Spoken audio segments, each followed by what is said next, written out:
Bonjour, aujourd'hui je vais continuer ma réflexion sur la science dans laquelle beaucoup de personnes s'appuient pour combler le vide de Dieu en eux. Un scientifique a dit un jour que l'homme est avide, a soif de savoir, de connaissances. C'est dans ses gènes. Explorer, aller toujours plus loin, voir au-delà des frontières. D'où vient ce gène? Ce gène vient de l'ACBM. L'homme qui a été créé pour être rempli de la plénitude de Dieu, rempli de sa connaissance éternelle, rempli de sa sagesse éternelle, rempli de l'amour de Dieu. L'amour de Dieu est une connaissance qui surpasse toute connaissance. L'homme qui a été créé pour contenir l'infini amour de Dieu en lui, dès lors qu'il s'est coupé de la plénitude de Dieu, l'homme se retrouve avec un gouffre infini et vide de la plénitude de Dieu. Et pour essayer de combler ce vide infini en lui, l'homme essaie de remplir ce vide par la connaissance du bien et du mal. Ce gouffre assoiffe l'homme sans cesse, le poussant à chercher, à découvrir, à connaître, à savoir. Mais ce gouffre ne se remplit jamais. La CBM fait croire à l'homme qu'il peut se passer de Dieu. Et aujourd'hui, avec son outil science et ses technologies, l'homme croit pouvoir remplir ce gouffre, avoir accès à la connaissance parfaite, sans l'aide de Dieu. Mais en réalité, l'homme est esclave de ce gène. Il ne vit pas dans le repos. Il explore, il découvre, il crée, il copie Dieu. Mais ce vide non rempli demeure toujours inassouvi dans le cœur de l'homme. L'homme ne se rassasie pas de connaître, de vouloir, de savoir. L'homme veut sans cesse ouvrir son intelligence, maîtriser les choses, dominer les choses, par sa propre force, par sa propre connaissance, par sa propre sagesse. Et il est persuadé qu'il peut se passer de Dieu. Les technologies font des bonds spectaculaires. Mais les prisons demeurent.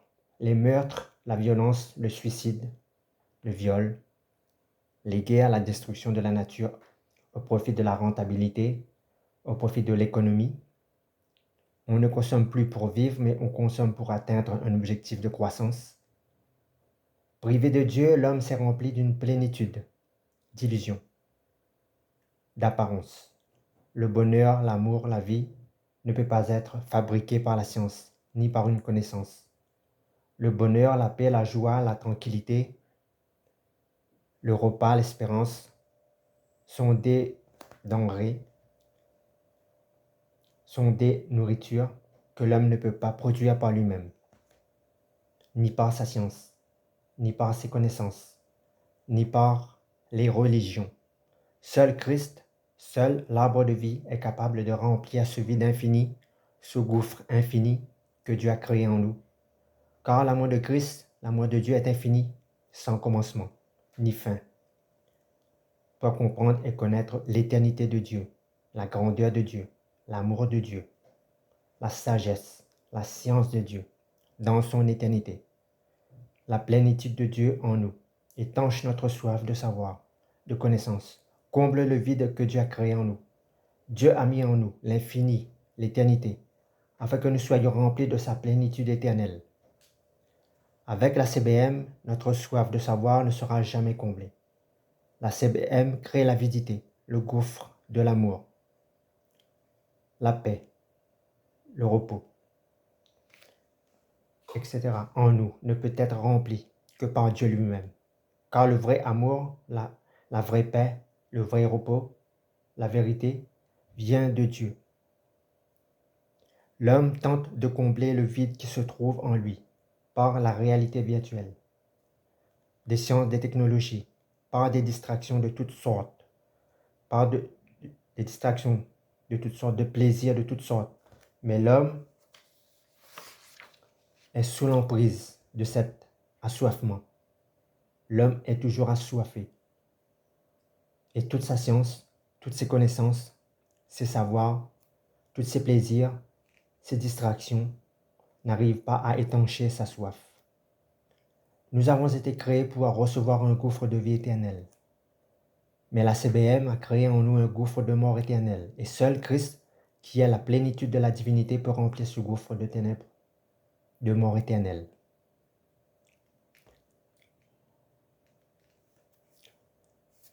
Mais l'homme a en lui une racine, un gène mauvais, provenant des ténèbres. Et ce que l'homme a en lui, dans sa nature propre, il le transmettra aussi. Il reproduira aussi, il sèmera aussi la semence qui se trouve en lui, dans tout ce qu'il fait, dans toutes ses créations, ses œuvres. Et tout ce que l'homme crée est voué à se révolter contre l'homme, à produire la mort. Dans tout ce que fait ou produit l'homme, il y a le bien et la mort. Plus il avance dans sa connaissance, dans ses technologies, dans le progrès de sa science, progressent aussi les systèmes de protection liés à la sécurité, les vigiles, les polices, les systèmes de défense, les prisons. L'homme ne peut pas créer la sécurité sans produire l'insécurité. L'homme ne peut pas produire l'abondance sans causer les surexploitations, l'appauvrissement des sols, la destruction des forêts.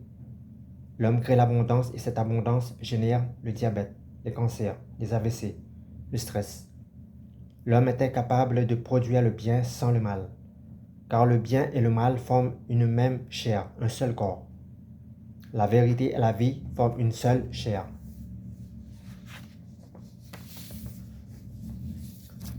La science n'est qu'un pâle reflet de la création. La création de l'homme émane de la science, de Dieu, de sa volonté. L'image qui reflète parfaitement la création, c'est Jésus-Christ. La science s'intéresse à la création et la science de l'homme n'a que faire du Créateur.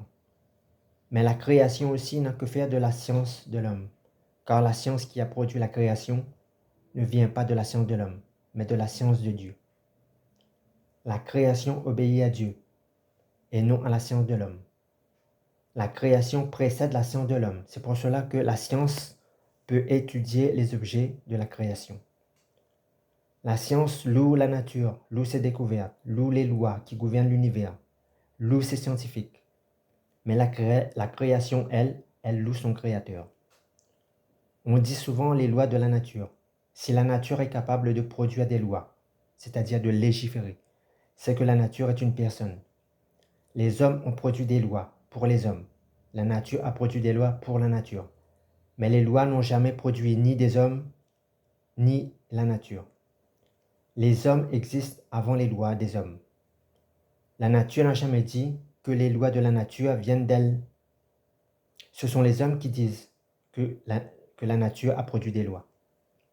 On dit souvent les forces de la nature. La nature est incapable de produire, de créer des forces par elle-même. La nature tire sa force, sa puissance, son énergie d'une source qui est plus grande que la nature elle-même.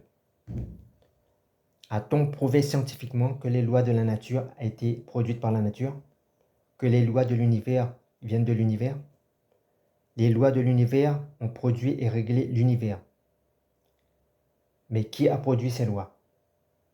Les lois du code de la route n'ont jamais produit ni route, ni voiture, ni conducteur.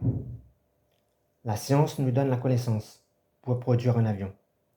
Mais la science est incapable de produire un avion, d'amener à l'existence un avion. L'intermédiaire fondamental entre la science et l'avion, c'est l'homme. L'homme est un être doué d'intelligence. La science est dépourvue d'intelligence. La science n'a aucune faculté, aucune intelligence pour savoir si une bombe nucléaire est bien ou mal, bon ou mauvaise. C'est l'homme seul qui a cette capacité, et cette capacité ne vient pas de l'homme, elle vient de Dieu. Mais Dieu a donné à l'homme un puissant pouvoir, c'est celui de choisir. Et à ce titre, l'homme peut librement choisir d'utiliser une bombe nucléaire pour faire le mal. La science suggère, et celui qui décide et qui produit, c'est l'homme. On dit les lois de la nature, incluant des chiens et des oiseaux, car on sait très bien que les chiens et les oiseaux sont incapables de produire des lois.